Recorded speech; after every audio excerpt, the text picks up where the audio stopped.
American venture capitalist, and I would argue human parasite, Joe Lonsdale, who's come out recently with a statement saying that he wants to save Western civilization.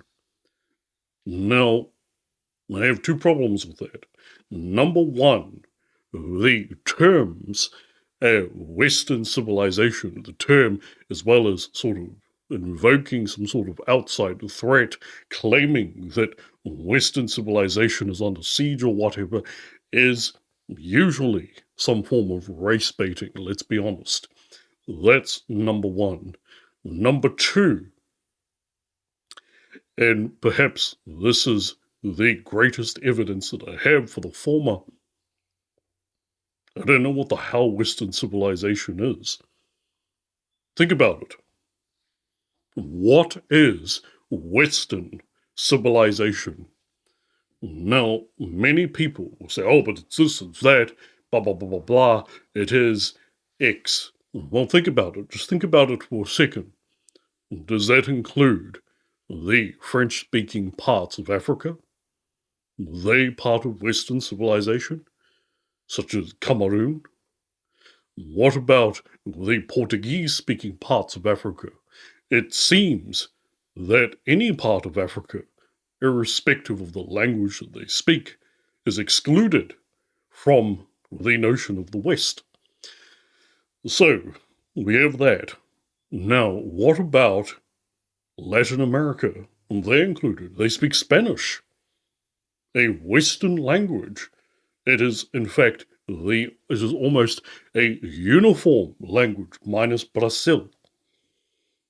Española is the language of the continent of Latin America, and yet they seem to be excluded from what is meant by the West. So people say, oh, well, what we mean is Europe and whoever. Okay, let's go with that.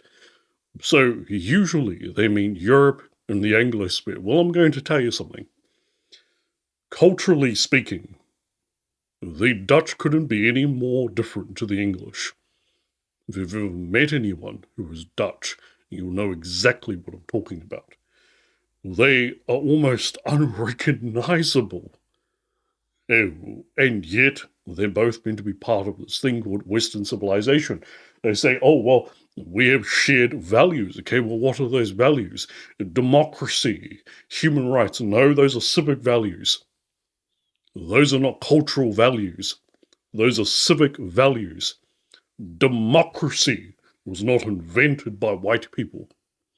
Democracy is a system with various forms that has taken place worldwide. If you don't believe me, look up the work of Amartya Sen, in which he demonstrates that the struggle for human dignity is global and fragmented. So again, what do we mean by Western civilization? Well, we mean a certain mode of thought, a conceptual framework. Okay, well, I don't know what that means, but let's just go with it. Why isn't the Arab world included, given the influence that they've had on so-called Western thinkers such as Thomas Aquinas, philosophers such as Al-Ghazali? Moses Maimonides fled Spain to go live in the Middle East and learned the philosophies and so on and so forth, and integrated that with his Judaism.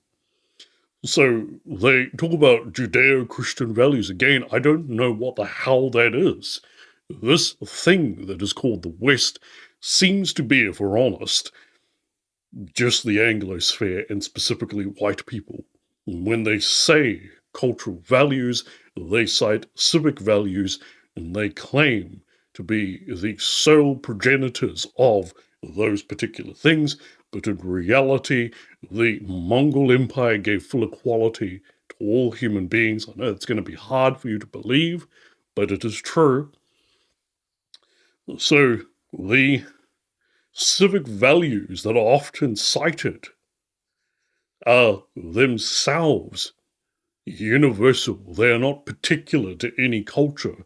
They are needed for a large and diverse population to function. Think about it. Look at the example of King Ashoka of India. The other thing we need to take into account is the fact is the dialogue between the Arabs and the Europeans. Big influence. So they say Anglosphere, okay? It's just the Anglosphere. Well, that's incredibly diverse in itself. For example, my own people, Māori, will detest at the label of being considered part of the West. Most Māori don't consider themselves in any way to be part of the European tradition and European heritage. Try and change their mind. It's not going to happen. Many of my friends who are Aboriginal from Australia and Torres Strait Islanders, they say the same thing. And yet, they're part of the so-called West. So, again, this is a fiction. The West is a fiction that is superimposed upon history in order to create a narrative that you have Achilles, and then it goes on to Jesus Christ, and then continues to George Washington. This is a fiction superimposed upon history in order to essentially engage in race baiting.